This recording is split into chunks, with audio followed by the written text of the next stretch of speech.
네, 오늘의 각종 사건, 사고 소식을 정리해보는 포인트 뉴스입니다.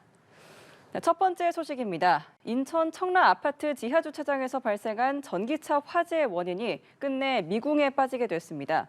경찰이 원인을 알 수 없다는 결론을 내리면서 향후 피해 보상에 대한 책임 소재도 따지기가 어렵게 됐습니다. 한웅희 기자입니다. 주차된 전기차에서 연기가 피어오르더니 갑자기 불길이 치솟습니다. 이 불로 아파트 지하주차장에 있던 차량 800여 대가 타거나 그을렸습니다. 아파트에는 물과 전기 공급도 끊겼고 집 안으로까지 분진이 들어와 주민들은 피난 생활을 해야 했습니다.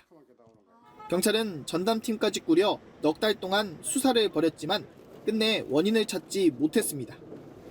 화재의 원인 규명의 핵심으로 꼽혔던 배터리 관리 시스템 BMS에서도 단서를 얻지 못했습니다. 경찰 관계자는 BMS가 영구 손상돼 데이터를 추출할 수 없었다며 차량의 보험과 정비, 충격을 줄 만한 운행 이력까지 확인했지만 화재의 원인이라고 볼 만한 부분은 없었다고 설명했습니다. 압수수색까지 받았던 제조사 벤츠 역시 배터리 결함이 확인되지 않으면서 형사처벌을 피하게 됐습니다. 차량 출고와 인도 과정에서 외부 충격이나 리콜 이력은 없었다는 게 경찰의 설명입니다. 경찰 관계자는 독일 벤츠 본사 관계자들까지 참고인 신분으로 조사했지만 혐의를 찾지 못했다며 과실 여부에 앞서 화재 원인을 정확하게 밝히지 못했다고 덧붙였습니다. 벤츠 관계자는 경찰 조사에서 배터리 자체에는 문제가 없었다면서도 화재 원인은 모르겠다고 진술한 것으로 전해졌습니다.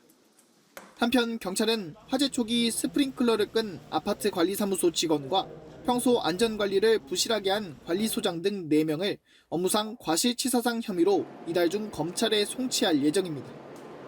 연합뉴스TV 한웅입니다. 두 번째 소식입니다. 정부가 불법 스팸과의 전쟁을 선포했습니다. 주식 리딩왕 등의 스팸 문자를 막기 위해 대책을 내놓은 건데요. 불법 스팸을 방치하는 이동통신사와 문자 중개사 등에 과징금을 부과하기로 했습니다. 보도에 문형민 기자입니다. 국토교통부 민원 콜센터 대표번호로 온 한 통의 문자 메시지입니다. 범칙금이 미납돼 고발 조치될 수 있다며 한 사이트로 연결을 유도합니다. 알고 보니 개인정보나 소액 결제를 유도하는 일명 스미싱 스팸 문자였습니다. 이러한 불법 스팸 문자는 올해 상반기에만 2억 건 넘게 접수됐고 6월엔 역대 최대치인 4,700만 건의 신고가 들어왔습니다. 불법 스팸이 주식 리딩방, 대출, 도박 광고와 같은 다양한 형태로 발송되는 가운데 스미싱과 보이스피싱 등 디지털 범죄로도 이어져 심각한 경제적, 정신적 피해를 야기하고 있는 상황. 이에 정부가 불법 스팸 근절을 위한 종합 대책을 발표했습니다.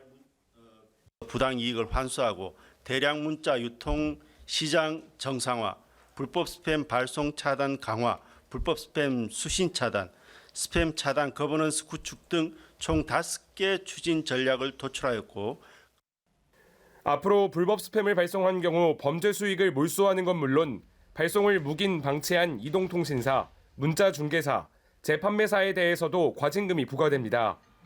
또 이동통신사가 발신번호 위변조 이중 차단 체계를 마련토록 하고 불법 스팸이 발송되더라도 이용자의 휴대전화에서 수신을 차단하는 체계 역시 구축하기로 했습니다. 이와 함께 문자 재판매사 자격 인증 의무화 등 사업자 등록 요건을 강화한다는 방침입니다.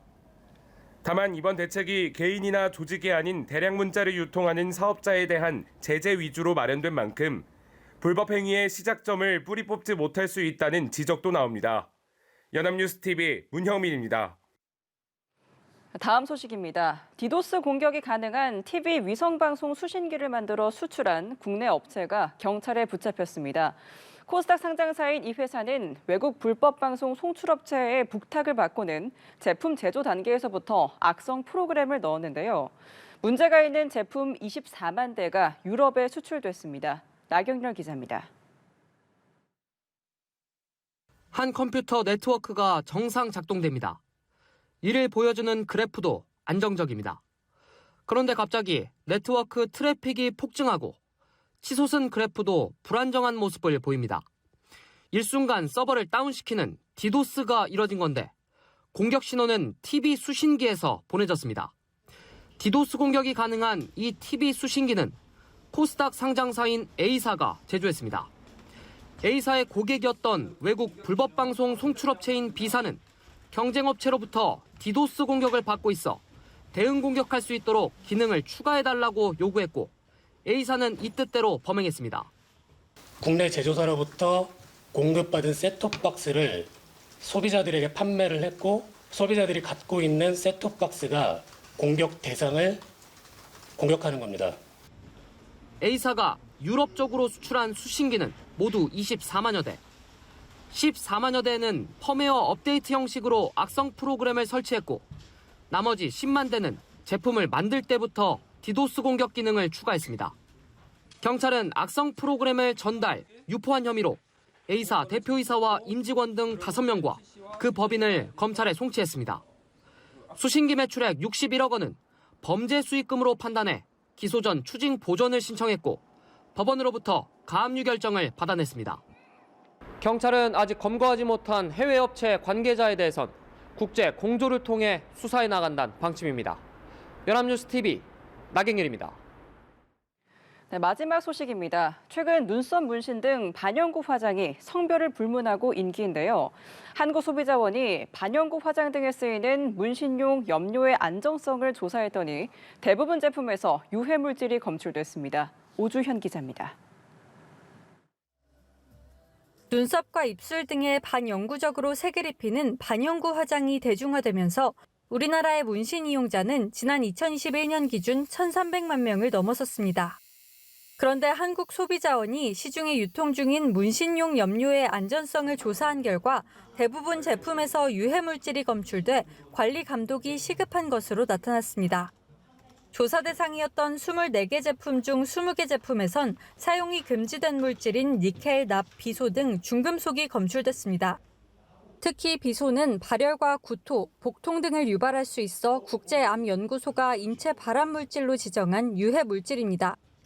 유럽연합은 지난 2022년부터 문신용 염료 관리 기준을 마련해 눈과 피부에 자극을 유발할 수 있는 물질 사용을 제한하고 있는데 8개 제품에선 이 기준을 초과하는 BIT, MIT 등 성분이 나왔습니다. 문신용 염료는 피부의 진피층에 직접 주입하는 물질인 만큼 유럽연합과 같이 함량 제한 유해 물질 확대 등 안전 기준을 강화할 필요가 있습니다. 유해 물질이 검출된 제품의 수입, 제조, 판매사 측은 소비자원의 시정 권고를 받아들여 판매를 중단하거나 품질을 개선할 예정입니다. 소비자원은 관계부처에 문신용 염료에 대한 관리 감독을 강화해 줄 것을 요청했습니다. 연합뉴스 TV 오주현입니다.